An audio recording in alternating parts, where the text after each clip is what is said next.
Look closely at these two faces for a second. Same family, almost exactly the same genes, but one of them looks different. Longer, tireder, softer in the jaw. It wasn't their diet, and it wasn't just bad luck. The only real difference between them was how they breathed. One breathed through the nose, then other through the mouth, and that single quiet habit slowly reshaped an entire face. There is a hole in your face you were never meant to breathe through, and most of you have been using it your whole life. To understand why that matters, start with the nose itself. You think of your nose as the thing that smells, but smelling was never actually its main job. Your nose is your primary breathing machine. Your mouth was only ever meant to be the backup, an emergency door for when you truly can't get enough air. Watch what your nose actually does to a single breath. It filters out dust, pollen, and germs before they reach you. It warms the cold air so your lungs don't have to. It adds moisture so you don't dry out deep inside.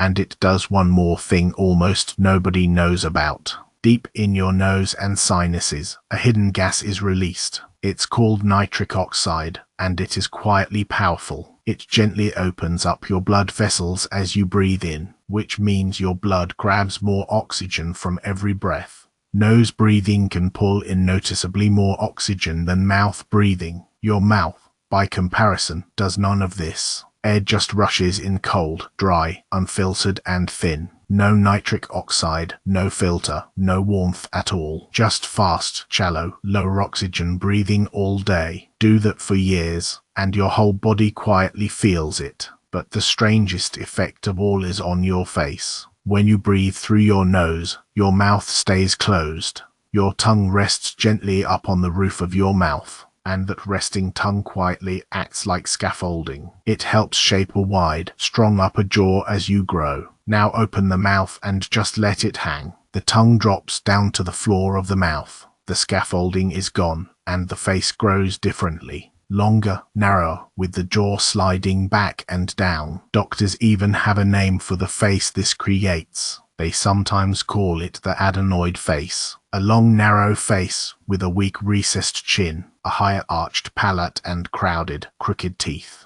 and tired, dark circles under the eyes, all slowly carved by years of a quietly open mouth. This is why two children with the very same genes can grow up with two completely different faces. One simply kept the mouth closed.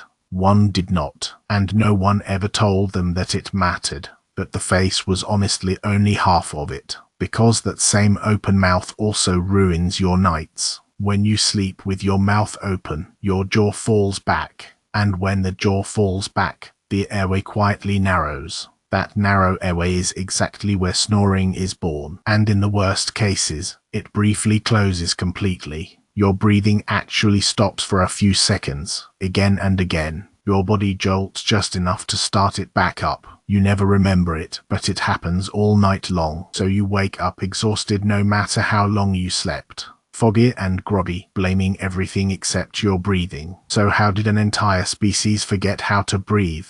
It wasn't any one thing. It was the whole modern world. Our food turned soft, so our jaws grew weaker and smaller, and a smaller jaw leaves much less room for the airway. Then our air filled up with dust, smoke and allergens. So more noses got blocked, more and more often. We spend our whole lives indoors, in dry, stuffy rooms. Congested and stuffed up, we quietly switch to the mouth. And once that easy habit starts, it tends to stay. Nobody ever teaches you to breathe, so no one corrects it. Now here is the honest part that you deserve to hear. If you're already an adult, breathing won't fully rebuild your skull. The biggest changes only happen while the child is still growing. So this matters most for kids, and it matters early. But that does not mean adults get nothing from it. Because even now, how you breathe still shapes your nights, your sleep, your oxygen, your energy and your calm. Switching back to the nose changes those almost immediately. Not by magic, but by simply working the way you were built to.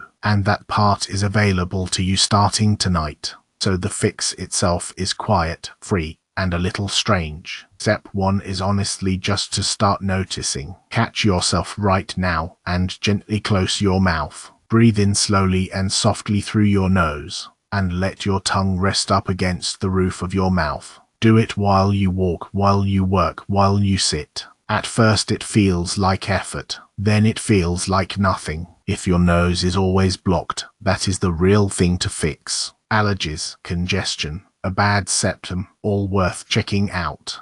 Because a clear, open nose is the entire point. Some people even gently guide their mouth shut at night. If you try that, do it carefully, and never if breathing feels hard. The goal was never some clever trick or gadget.